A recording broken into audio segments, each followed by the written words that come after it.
Hantam. CCTV itu nggak ada pihak lain? Sama sekali nggak ada?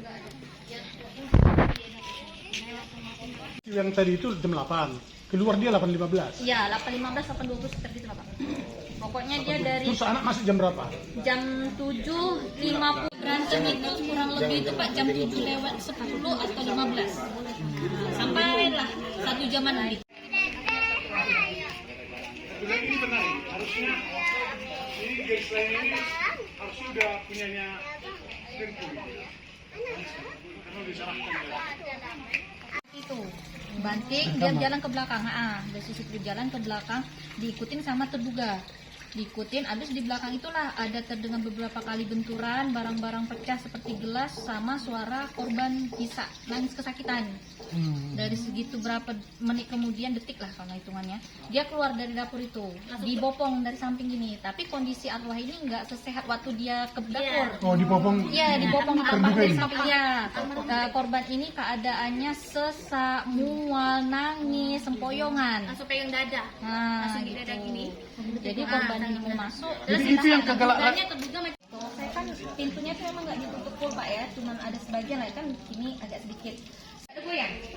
Pas kejadian itu nggak ada goyang, cuma saya ada nampak setibas bayangan, tapi nggak tahu dari mana posisinya. Ternyata nampaklah posisi. Nggak rusak ya? Nggak rusak. Ada ya? Ada Pak. Jadi Ada. pada Ini pada kapan ini diambilin CCTV? pas kejadian Pak. Langsung diambil? Iya. Sama polisi? Sama polisi. Pihak Polres yang ambil ya? Iya benar. Masuk Pak. Dwi. Siapa di mana? Ini sama ini. Oh, Ini jadi waktu diputar mereka berdebatnya di belakang, di dapur. ada dengar benturan itu. didengar, tapi maksudnya berdebat fisik kelihatan, hanya suara. Suara macam pecahan barang gitu. Oh, di belakang. Iya, di belakang. Pas di ruang tengah ini kan ada CCTV. Ah. Kelihatan mereka ini macam baik-baik, si terduga ini macam peluk-peluk, macam apa. Ah, terus di belakang ribut. Mungkin ini sebelah situ lah kalau nggak salah. Dengan si Alvin ini mungkin karena dia dari mamanya itu sama di dalam satu. Di mana? Di mana? Depan pintu situ, saya depan pintu itu. Di sini. Ada CCTV. Ini waktu CCTV ini berfungsi ya? Audionya pun ada juga.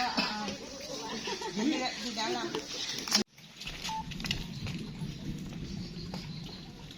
Jadi kemarin pemasangan polis lain ini pas tanggal itu. Si Ningsi mungkin. Ya Ningsi. Tanggal 7 ini.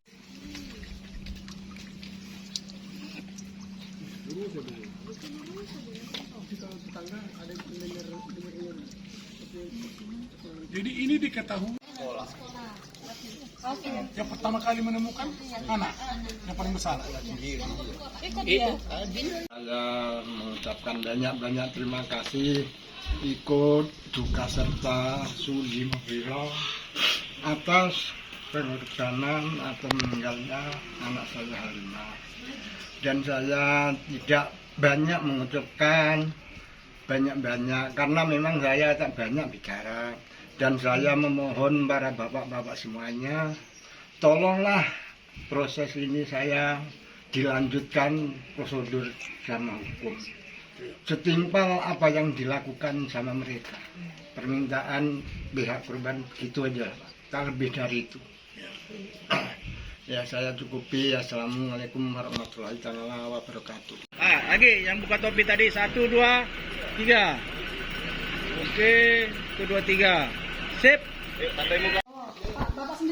Enggak, semua nggak tahu tadi ada yang begini kan.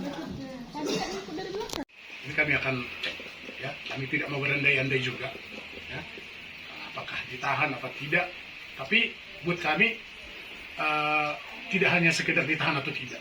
Bagaimana prosesnya cepat disidang, gitu, ya. Dari kuasa hukum sendiri, apakah ada deadline terhadap penyelesaian kasus ini? Sementara kami belum bisa mengatakan deadline. Kalau dari kita secepatnya, karena ini udah 3 bulan sejak kejadian, ya 3 bulan ya, hampir 3 bulan. Jadi tidak perlu. Kalau kami sebutkan secepatnya, mungkin institusi TNI pun udah paham maksud kami.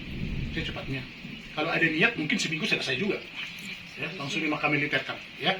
Jadi deadline kami belum bisa karena belum tahu perkembangan, dan kami juga perlu tahu bagaimana sih hasilnya daripada pemeriksaan laporan perkembangannya.